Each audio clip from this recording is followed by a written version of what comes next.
Beleza.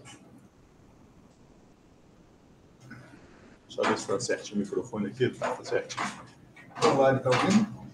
Então, Paulo, mete bronca. Acho que ela falou que sim. Ela deve ter mandado uma mensagem aí. Está ouvindo. Então beleza. Tá, tem que ouvir isso. Vai lá, Paulo. Bom, boa tarde. O journal de hoje eu que vou apresentar. Eu sou o Paulo. Um trabalho que saiu recente no Critical Care, que avaliou o uso precoce de azul de metileno em pacientes com choque séptico. A ideia é fazer um trabalho randomizado no grupo lá do México. Tá? Então, choque séptico não é nenhuma novidade aqui, acho que é uma coisa que a gente vê e discute meio que todo dia. E a gente tem algumas recomendações assim, de guideline de uso de terapia vasopressora para auxílio no manejo hemodinâmico desses pacientes. E a gente vê que à medida que a gente vai saindo ali das drogas de primeira linha, que ficou, a princípio, por enquanto, bem estabelecida a norepinefrina, à medida que a gente vai saindo dela, comparando com outras, principalmente com drogas de segunda linha, a qualidade da evidência vai caindo progressivamente. Então, ainda tem um campo bem amplo para a gente discutir quais são as possíveis terapias de vasopressores para a gente associar no paciente em choque séptico. Uma das ideias que está em moda, assim, é a ideia de uma estratégia multimodal, de talvez, em vez de eu aumentar a noradrenalina até o infinito, eu potencializar isso daí, juntando com outros mecanismos de ação, com outras medicações, e talvez tentar melhorar a eficiência e diminuir os efeitos colaterais. Então, a gente tem algumas vias possíveis. Então, beleza, eu posso agir diretamente com catecolaminas, com a noradrenalina, ou mesmo com a adrenalina. Eu posso agir com a vasopressina, agindo em receptores V1, fazendo vasoconstrição, análogos de angiotensina, e aí também, que é o foco da gente, talvez o azul de metileno, que talvez uma olhada um pouco mais próxima, ele age mexendo com o mecanismo do óxido nítrico. Então, ele funciona como um scavenger de óxido nítrico e ele também atua bloqueando a óxido nítrico sintetase induzida, e com isso eu consigo bloquear a vasodilatação excessiva induzida pela produção mais aumentada de óxido nítrico. Então, é uma droga que tem um início de ação ali em torno de 30 a 60 minutos, com alta ligação proteica, que vai ter uma excreção principalmente renal, fecal e pela bile, com a meia-vida mais prolongada em torno de 5 a 6 horas. Eu trouxe isso aí um pouquinho porque é uma droga do dia a dia, e aí também, pesquisando um pouco mais, a gente vê que, de acordo com a Shopee, que tem vários outros benefícios. Então, para quem quiser ir depois da aula, vende baratinho no Mercado Livre, está uns R$30, só a curiosidade aí. Mas agora, falando sério, voltando para os pacientes em contexto de choque séptico, tem 2 trabalhos randomizados só, que já tem mais ou menos uns 20 anos que eles foram produzidos, e que são estudos muito pequenos, um com 20 pacientes, que teve uma melhora de parâmetros fisiológicos, com uma tendência de redução de mortalidade, mas super pequeno, não dá para a gente afirmar nada. Em seguida, um estudo também pequeno, de 30 pacientes, que tentou avaliar variação de citocinas, e que foi meio que tudo neutro.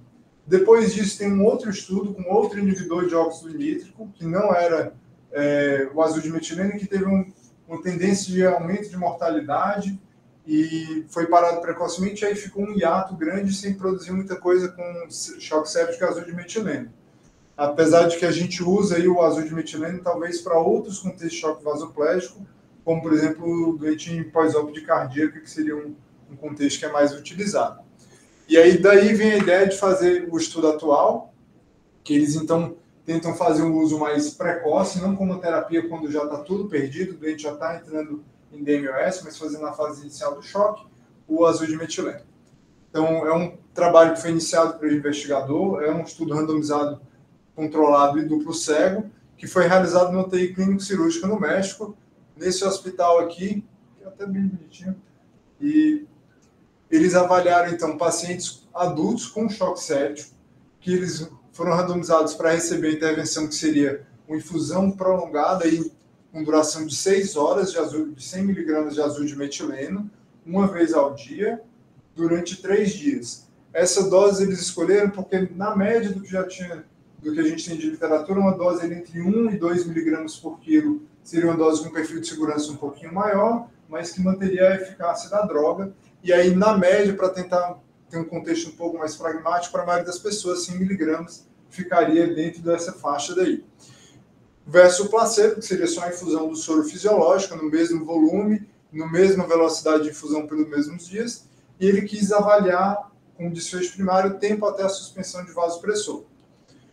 Outros desfechos avaliados seriam dias livres de droga vasoativa, mortalidade em 28 dias, a variação do lactato, dias de ventilação mecânica, o tempo de UTI, tempo de internação hospitalar e algumas variáveis aí de exames laboratoriais, variáveis fisiológicas, como a relação do PF e fração de ejeção. Critérios de exclusão seriam os pacientes que já estariam num choque mais prolongado, então com uso de noradrenalina a mais de 24 horas, gestantes, pacientes com risco muito elevado de óbito nas primeiras 48 horas, e talvez tivesse uma outra causa que não vasoplegia para o choque dele, cirurgia de controle de danos, grandes queimados, e aqueles pacientes que teriam uma contraindicação mais formal ao uso do azul de metileno, com pacientes com deficiência de G6PD, que teriam um risco maior de metamoglobinemia, pacientes alérgicos a corantes, o próprio azul de metileno, que usaram inibidor de recaptação da serotonina, que podia fazer uma síndrome serotoninérgica, ou que recusaram participar do estudo. Então, o que eu achei interessante do protocolo de cuidados dele, que é da UTI, que ele ressalta no estudo, é que normalmente eles fariam para todo mundo a reanimação volêmica guiada por provas dinâmicas, e aí ele elenca as provas principais que eles faziam, que era passive leg raising com VTI aórtico, variação de pressão de pulso, Tidal Volume Challenge e a variação respiratória do pico de fluxo carotídeo, e eles considerariam o doente adequadamente ressuscitado aquele que recebeu pelo menos um bolus de 500 e tivesse pelo menos 2 provas negativas. Tá?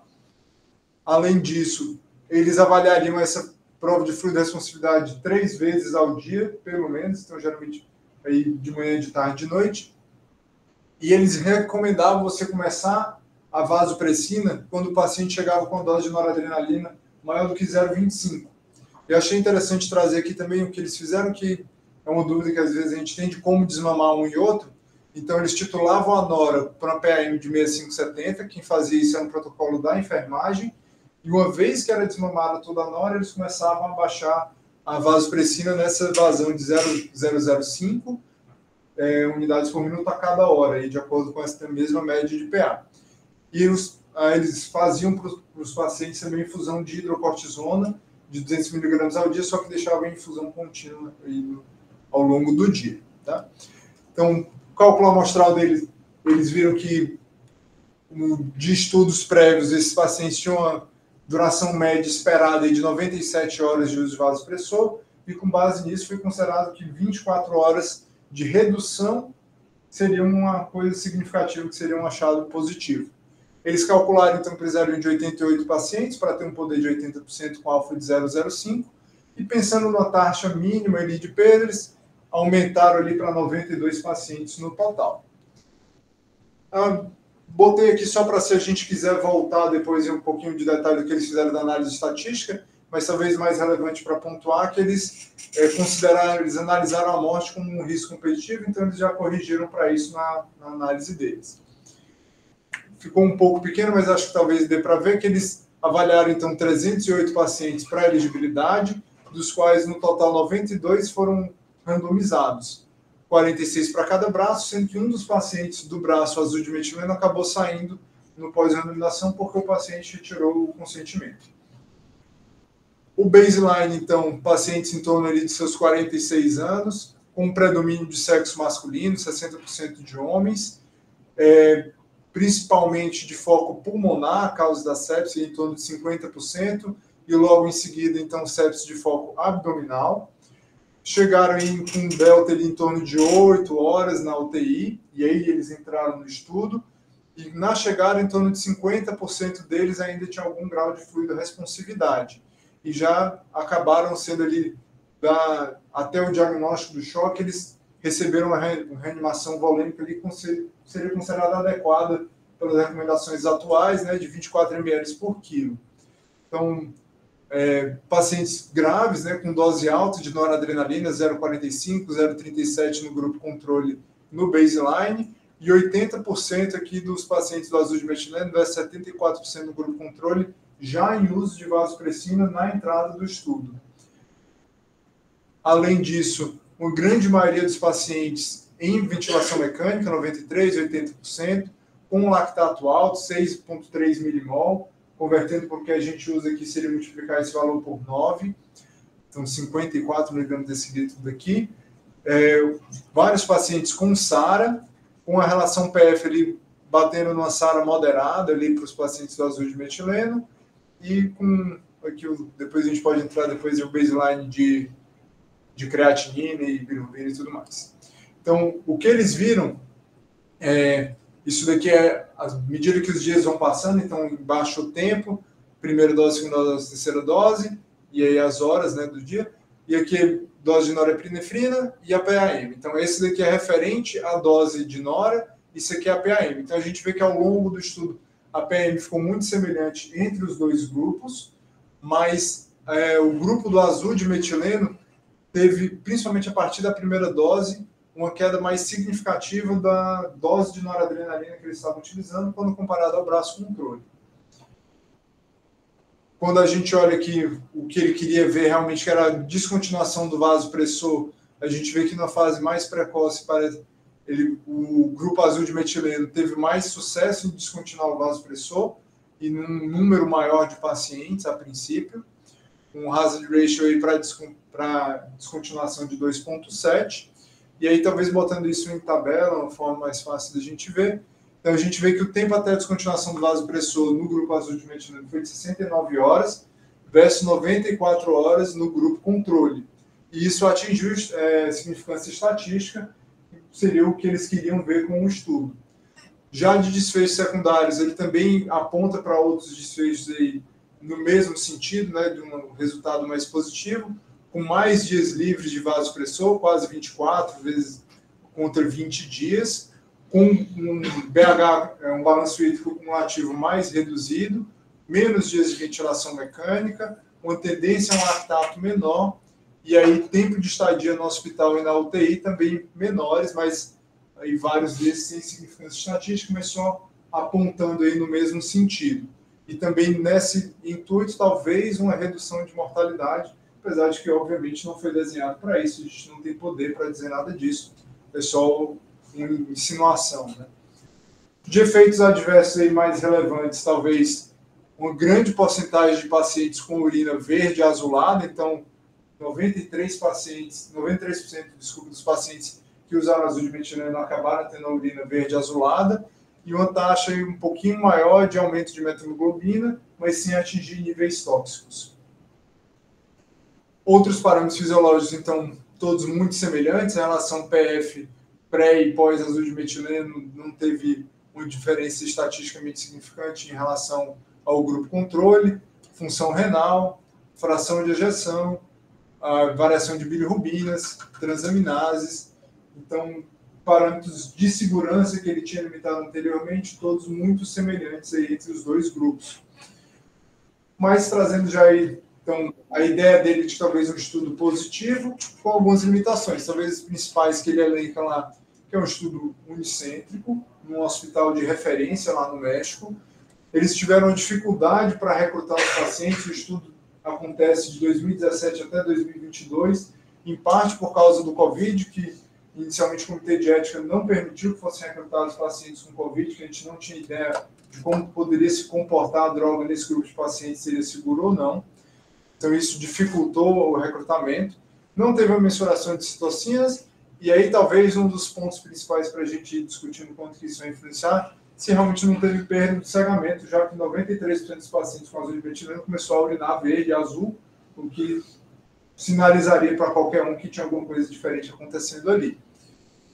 Então, eles concluem dizendo que o uso precoce do azul de metileno reduziu a duração do uso de vasopressores, então desfecho primário positivo, e aí um balanço hídrico cumulativo também menor tempo de UTI, menor tempo de internação. Tiveram poucos eventos adversos, analisando talvez para o uso seguro e da droga, mas que realmente, talvez, o que tudo isso mostra para a gente é que um estudo maior, bem feito, seria interessante para a gente ver se isso vale a pena ser posto em prática ou não. O resto é com vocês.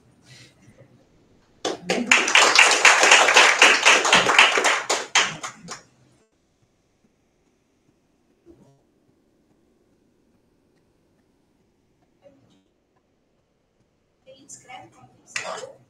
É muito oficial. Era embalagem opaca. E o era tudo opaco. E a via do catéter? A via, Tudo opaco? o xixi ele não secou.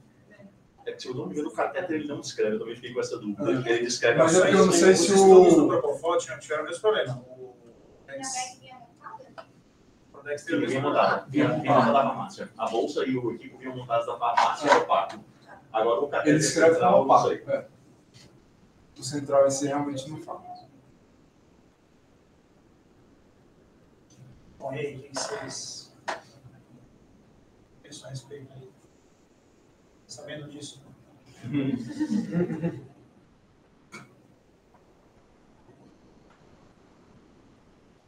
Pensei que devido a toda essa que o Paulo falou, essa perda de pegamento, a pessoa que está avaliando ela sabia que tinha.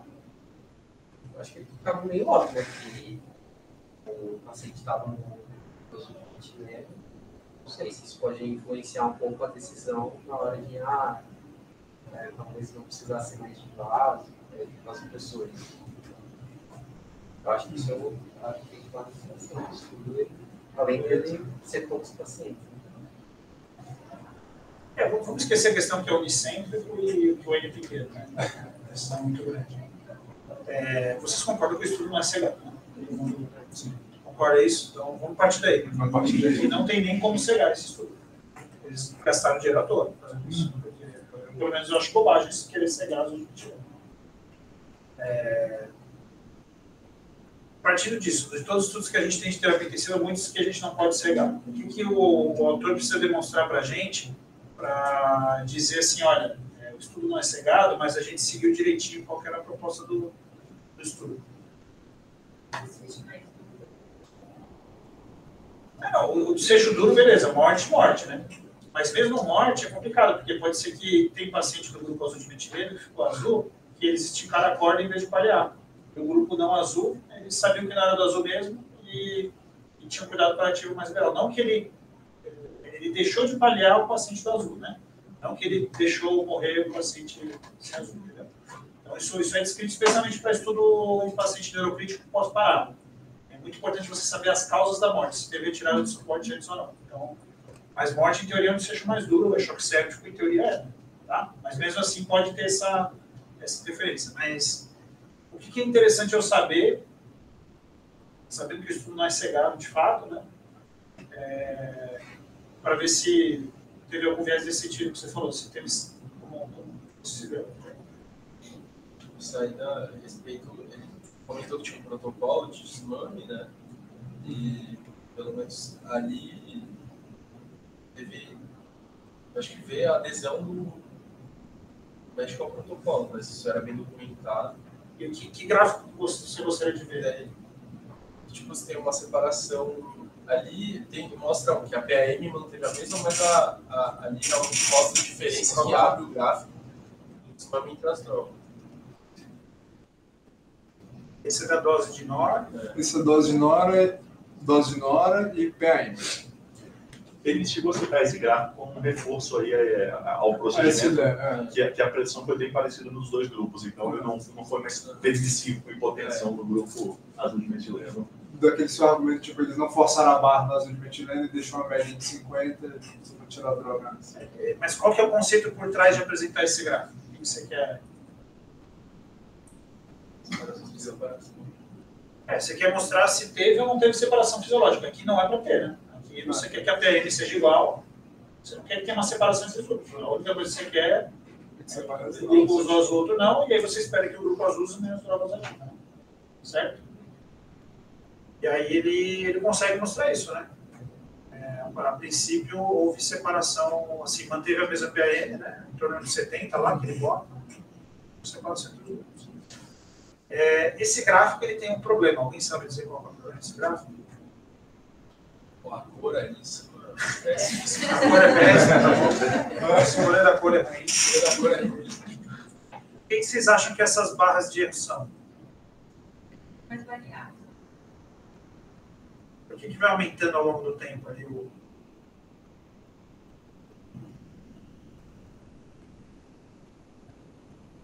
variabilidade? não sei se ele fala ali, mas essas barras de erro me parecem ser o erro padrão. Ele não comenta. Ele fala se eu desvio padrão ou erro padrão? Ele não comenta. Até a legenda dessa tabela é bem ruim. Assim. O que vocês acham que é melhor apresentar? O desvio padrão ou o erro padrão? Qual é a diferença entre os dois?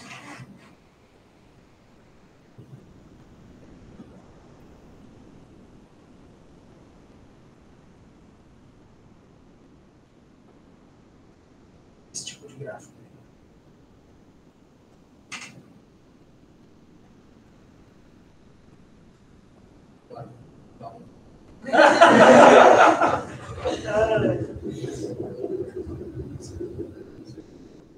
Vocês lembram o que é erro padrão? O Marcelo, eu acho que ele não deu aula de diferença. Né? Não. Ele vai falar. A primeira versão ainda.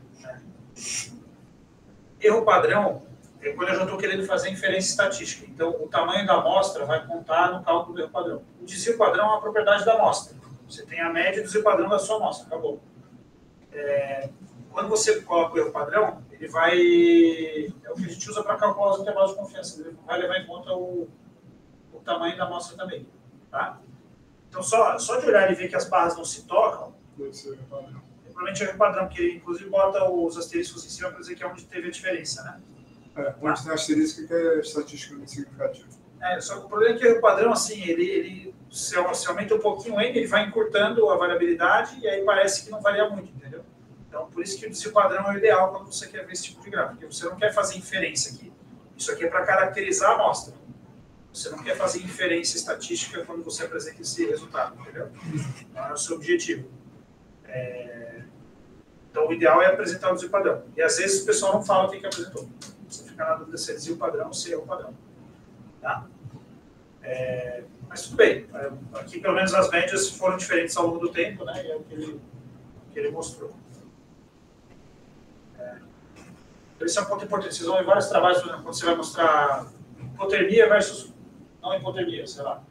Aí você vai ver os diferentes tamanhos, tá? E geralmente aí você tem que prestar atenção no que eles estão apresentando, se é o erro padrão ou se é o desvio padrão. Porque quando for o erro padrão, às vezes a barrinha fica pequena porque o N é grande.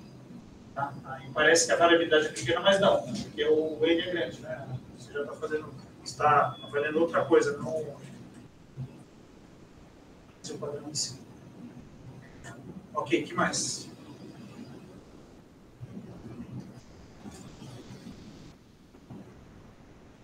Eu posso estar falando besteira, mas que eu me lembro, o erro padrão é o desvio padrão dividido pela raiz quadrada do N. Eu não tenho certeza, tá? Então, geralmente, vai reduzir bem, entendeu?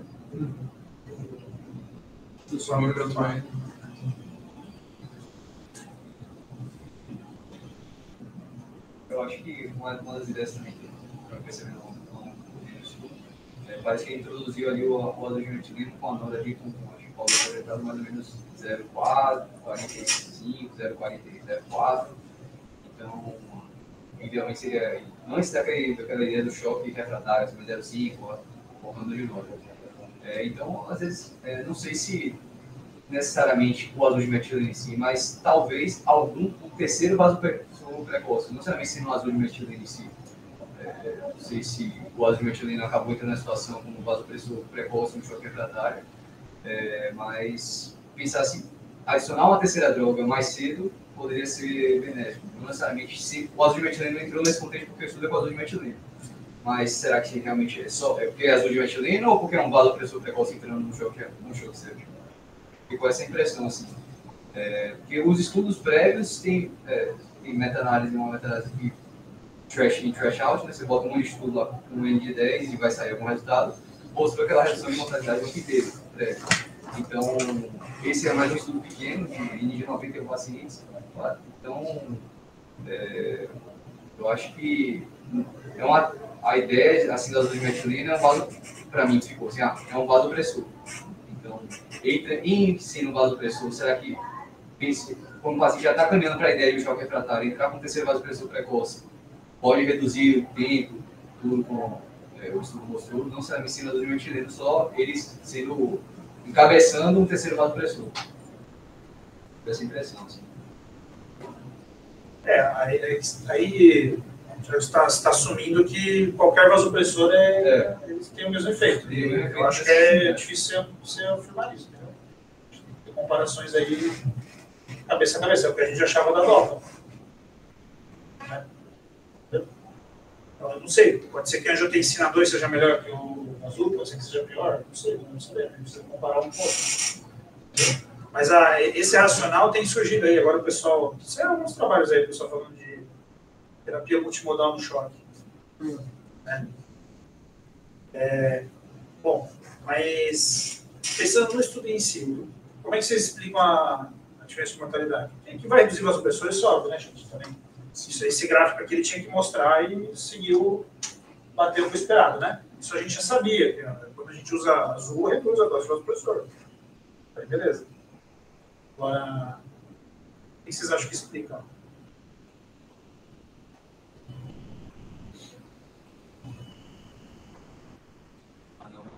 A quase redução. Quase redução. Princípio, ponto 3. Não tem sim influência estatística, né? Mas em tese reduz. Ponto 3. Eu acho que isso seja impreciso para os seus primários, assim, como já N de, mesmo que ele vá fazer a cálculo por estatístico, tem menos de 100 pacientes no estudo. Então você pega ainda um desfecho primário e colocar na mortalidade, acho que fica bem impreciso, assim, você coloca com relação à mortalidade. Perfeito. Eu acho que aí é total imprecisão pelo tamanho da amostra, né? Agora, assim, mas chama atenção, né, ter tido essa variação, mas aí não dá para a gente saber, né? Acho que não dá para saber, concordo, acho que não dá para definir. Mas acho curioso que também todos os desfechos apontam para o mesmo lado, né? Ele tem alguma congruência dentro de si mesmo. Sim. E não é só tipo assim, baixei dose de Nora, tudo bem, é o que é esperado. Mas ele também sugere aqui que o balanço ficou menos positivo, você precisa fazer menos resgate com volume, ele ficou menos dias na ventilação, o lactato baixou, ficou menos tempo na UTI. Parece alguma coisa que fez sentido ali. Acho que não dá para afirmar nada, obviamente. Tudo parece também que pode ser meio que só uma consequência de você desmamar droga mais cedo. Ficou meio que uma profecia realizável, assim, do desfecho primário, eu acho. Tipo, o desfecho primário dele vem para a discriminação de vasopressor. Você coloca um vasopressor novo, vem com a ideia de você conseguir mamar os outros melhor, assim. E o resto dos desfechos secundários, tem vasopressor, internação, tudo, caiu na mesma ideia da mortalidade, assim. Eu acho que fica aí uma coisa bem precisa.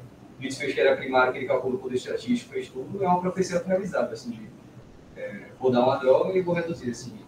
Acho que sim e não, porque se você for levar em consideração que a meia-vida em tese da droga seria de umas 6 horas, ele considerou a descontinuação do vasopressor por menos 48 horas sem vasopressor.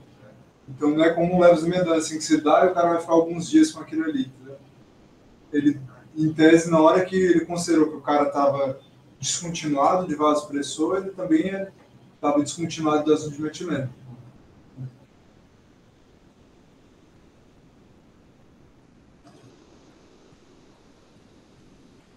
A impressão que eu fiquei é tipo, pô, ele é um estudo um pouco mais, talvez, mais bem feito do que os anteriores. Tipo, faz sentido com o racional, o fisiológico por trás, mas é isso, tipo, eu preciso estudar mais, né, sobre isso, mas aponta para alguma coisa. Talvez. A minha impressão é bem essa, assim, tipo, eu dei um estudo de feasibility, assim, mostrar que é possível, levantar a bola de novo, que dá para fazer, que parece não é inseguro quanto estava achando, e que choque séptico é muito grave, e a gente deveria tratar melhor e talvez pensar em outras coisas. O que vocês acham que fala a favor e contra a droga aí? A gente em si. A gente tem que ponderar isso um pouco também. Barata.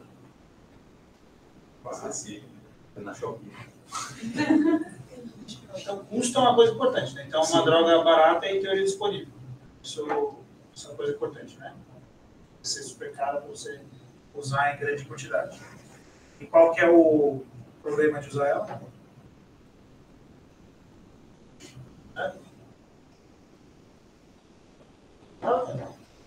Sai tudo. Isso é um problemão. Isso é um problema. E a crítica de a gente usar no choque refratário lá com o micrograma de 29, entendeu? Sim. Aí você pega um paciente que a probabilidade de óbito é em torno de 80%, você dá uma droga que o paciente vai morrer azul, entendeu? Vai ter descoloração na pele. Eu acho que isso é bem complicado, né? Pensar 2 vezes antes de fazer isso é uma questão humanística aí.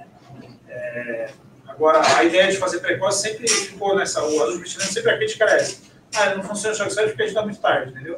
Sempre, a crítica sempre vinha sendo essa.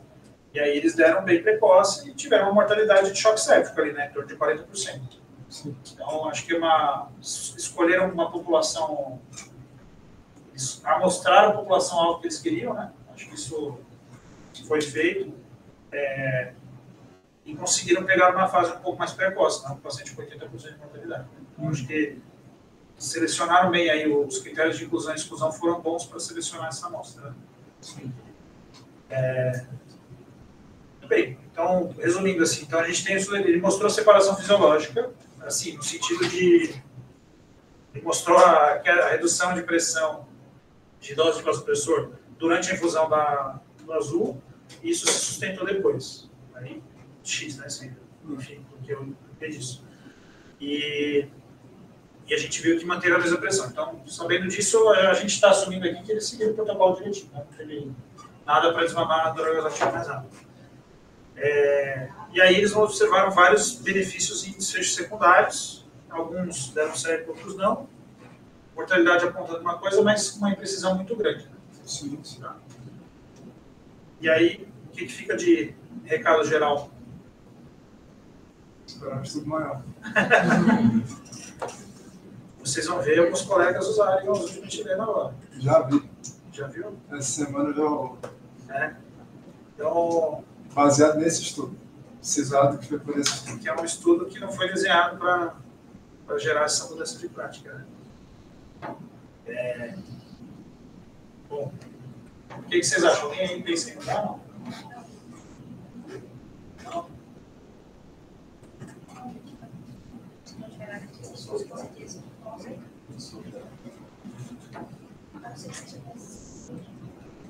Eu vou dizer uma coisa que é confortante, que assim, a gente de vez em quando usa para choque refratário, assim, quando você acha que tem alguma coisa que dá para fazer ainda, né?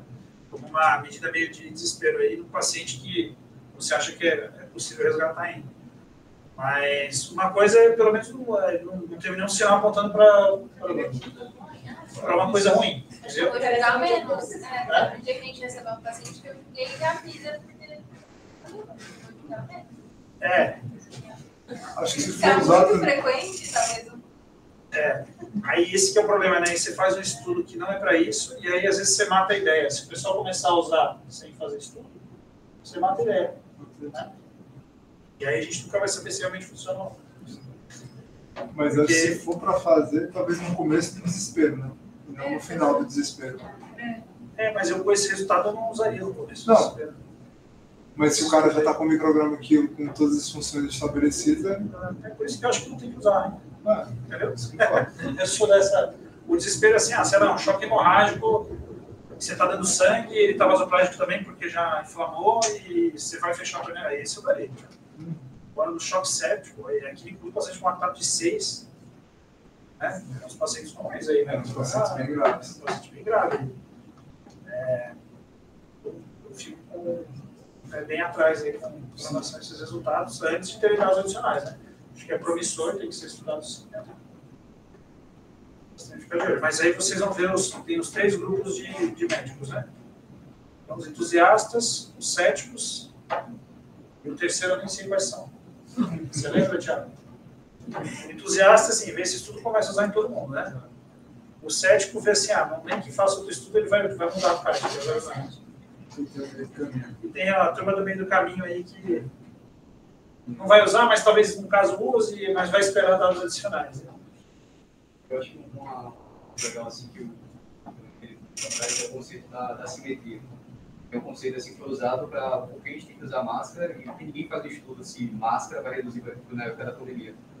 Eu não vou usar máscara porque não tem estudo que fala que usar máscara reduz infecção ou não. Aí entra o princípio da simetria, quando você não tem uma evidência muito grande, mas o potencial benefício daquilo é tão grande você acaba acatando aquela conduta. Então, por exemplo,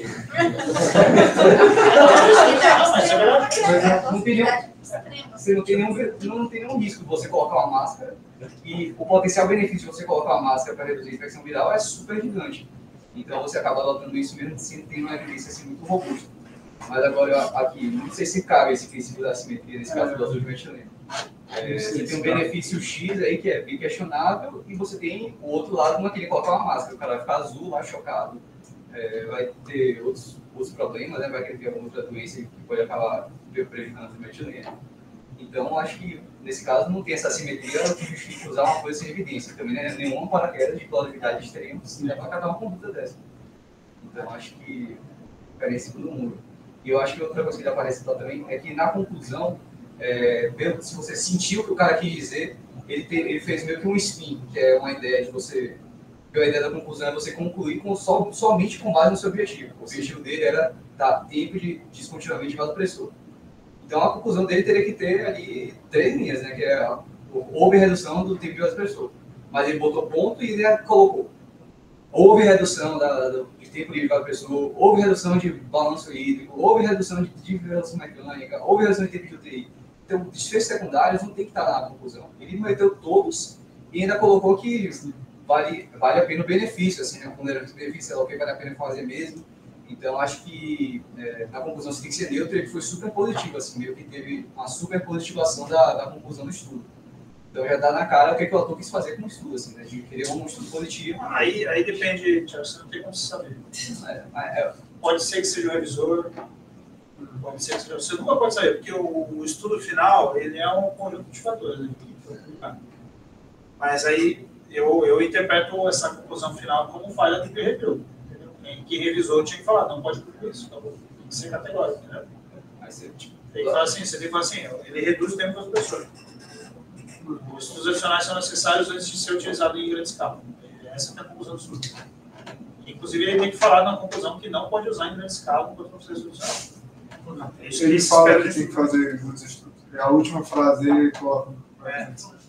Mas é importante ele falar assim, sim, não dá para não deve ser recomendado com base nisso. Senão vira uma vitamina C. Procure seu médico. Caso que ele tem, né?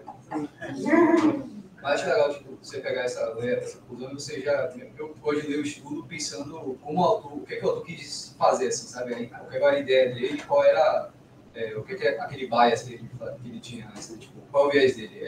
É provar que o objetivo funciona ou não? Aí, lendo essa conclusão, eu senti que a ideia dele desde o começo era provar que o negócio funcionava a qualquer custo, assim, pelo menos lendo a conclusão. Assim. Sabe o que o Bellomo fala?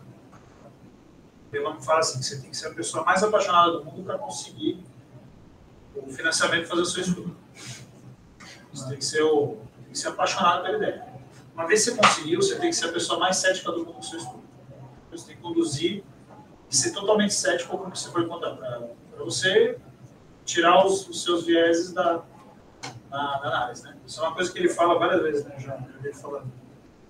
Justamente com essa ideia de, na hora que você vai concluir, você não pode concluir apaixonado. Porque senão, isso é uma comunicação científica. Né? Já tem gente usando aí. Mas é porque no estudo unicêntrico também é meio difícil ele conseguir tirar esse viés, né? Porque tem todo o viés da unidade ali que provavelmente acredita nisso aí. Então, isso aí é falha de PRD. O revisor tinha que falar assim, gente, eu estudo unicêntrico, vocês não podem concluir nada disso aí. Né? Uma ideia super legal, vocês estão de parabéns, fizeram o estudo, entendeu? Mas o abstract e a conclusão do estudo tem que ser bem ponderados. Assim, você pode... Acho que essa é a ideia. E vocês sentiram falta de algum desfecho aí, alguma coisa? E dá para perceber que não é um estudo de alguém que é acostumado a fazer trial, né? Você vai ver assim, parece que falta alguns desfechos, não sei. Tem alguma coisa que você sentiu falta? Eu até comentei com o Paulo mais cedo. É do mesmo grupo que participou do Effort Protein. É o mesmo hospital do México. Não, mas o Effort Protein foi um estudo muito cêntrico. Foi muito cêntrico. Né? Não, sim, mas é o mesmo grupo. Os autores lá têm alguns do Effort Protein lá. Mas pode ser. Então, é isso aí que tem de desfecho? São o que está faltando aí? O que vocês acham? São todas as tabelas, todo o resto. Sofra. Ele viu delta creatinina? Ele não viu. Não, ele viu, você mostrou lá antes, depois não mostrou. Tem aqui. Isso é um desfecho bom?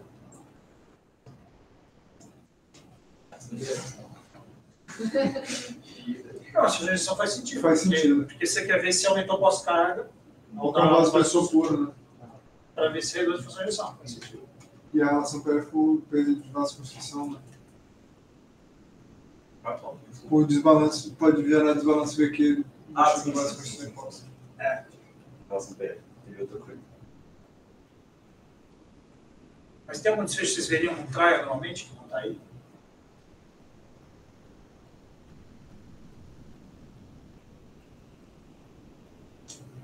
Só diárias, eu acho que é um desfecho interessante, que era bom saber, né?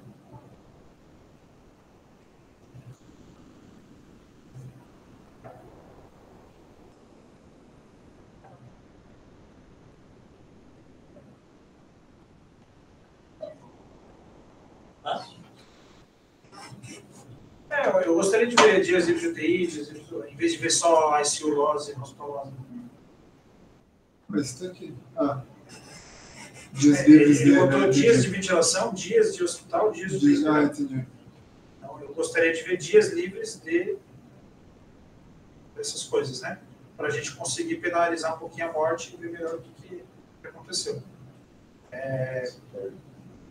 E, sinceramente, as variáveis fisiológicas, eu não olharia só a pressão, né? Eu acho que, por exemplo, a creatinina, função renal, ou pelo menos ter um sulfa diário, para a gente ver o que aconteceu com a carga de disfunção orgânica. Se foi só a hemodinâmica que melhorou, ou se ele teve efeito em outras disfunções orgânicas também, para entender o caminho que ele teve para acabar saindo mais rápido da UTI. Talvez isso seja mais rápido só porque eles vão drogar mais rápido, né? Pode ser isso. Então, o drogar mais rápido você foi de alta mais cedo da UTI. Eu, pessoalmente, gostaria de ver outros desfechos aí também. Ele bota meio que a variação ali, né? Mas não bota diária, né? Só um antes e depois. Antes e depois da infusão, não é? Eu nem sei quanto tempo é depois, entendeu? Eu lembro que logo depois, não é? Não sei. Não era Não gravei. 72 horas, isso não. E tem um ponto que ele leva aquele que talvez tenha, tipo assim, o cara sai da droga, ele descreve mais ou menos algo no texto, não entender isso, que é meio que um UTI de um hospital referenciado, que tem uma pressão por vaga, e eles tentam dar alta o mais precoce possível. Então, assim que o cara tem condição, eles tiram da UTI. Ele falou isso. Eles falam que eles até seguem o paciente depois que ele vai de alta da UTI. Então eles continuam avaliando fora da UTI o paciente. É um modelo australiano, né? Os australianos são bem assim, eles dão alta para UTI quando eles dão uma droga. Aí, geralmente eles esperam 4 horas, se ficou sem droga, eles dão alta e eles vão ver depois. O paciente que está em vai ficar melhor agora, né? Tem um outro motivo para estar na UTI.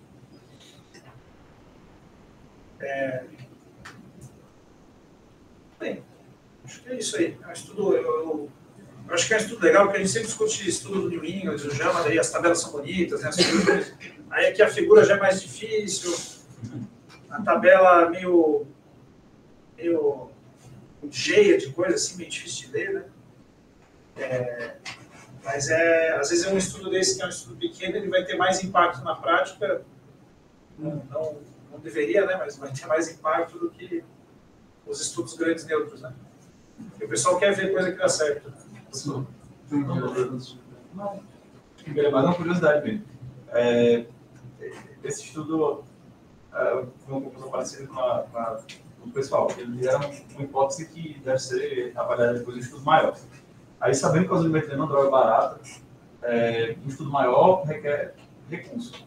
Será que esse estudo maior sai? Assim, qual é o interesse do farmacêutico em esse estudo com osimertina? Não, isso ele tem que ser estudo financiado. Tem que ser governamental.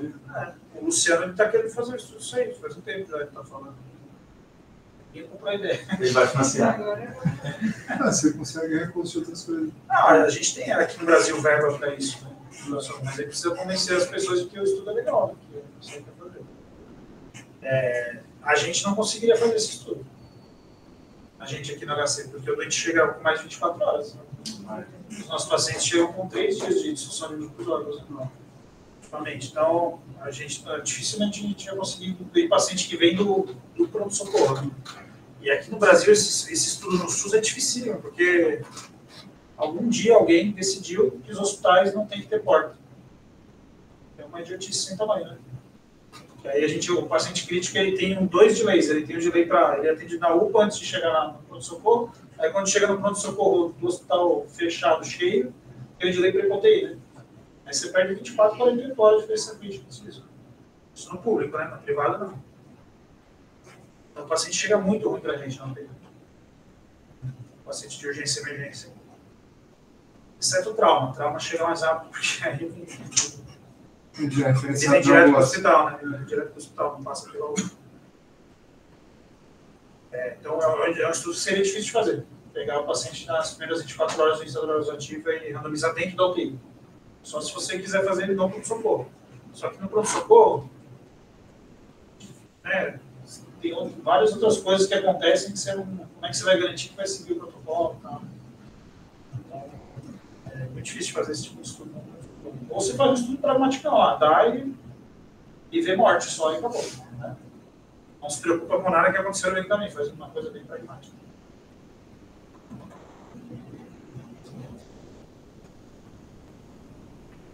Mas é isso. Aí você fica num... Como é que se fala? Você fica numa situação que você não tem como... Esqueci agora o termo, mas...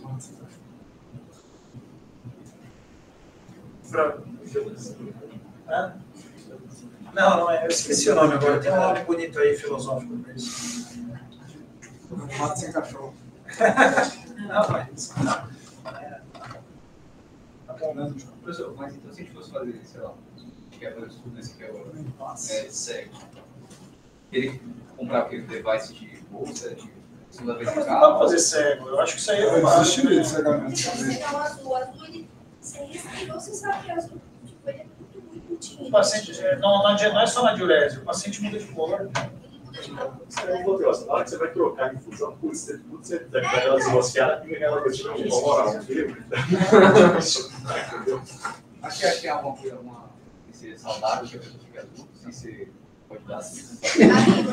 Você tá Como é que tu vai convencer o cara do muito controle? Então, vou te dar um negócio que não serve pra nada, mas vai te pintar de azul. aquela máquina vai matar.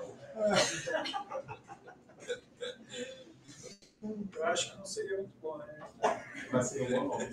Aqui, não... Eu acho que existe de fazer e ele faz um protocolo bem bonitinho e mostra que o pessoal seguiu. Entendeu? Como se fosse todos os estudos de ventilação são abertos, né? Não tem como você cegar a estratégia de ventilação. Então, é o que a gente tem para hoje. Né?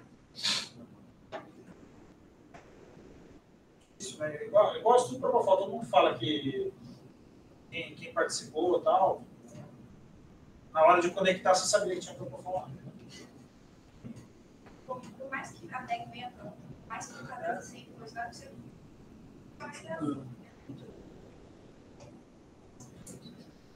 Você vai salinizar o negócio, pinga a gotinha. Aqui o que eu achei interessante é feito só por 6 horas. Né? Quando a gente usa azul, não é assim. Geralmente dá um ataque e deixa por 24 horas na infusão contínua. Mas em teoria faz sentido, porque você, como ele é um scavenger, ele teria um efeito pós-dose ali, né? Por um certo período também. Então. Scavenger do português. Não, ele Catador. Cata o oxigênio e ele bloqueia a neossintetase. Ele tem uma meia-vida mais longa, não é que nem Nora, né?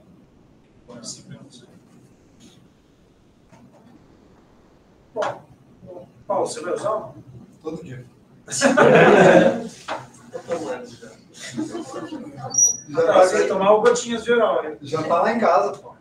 Encomendei aí. Ele é um nootrópico, sabe o que é um nootrópico? Não. É um medicamento para estimular a memória. Olha aí. A absorção integral é boa, cara. Bom. Dito isso, valeu de uma sua. Tá tudo azul. Beleza, galera. Vamos embora almoçar aí. Valeu.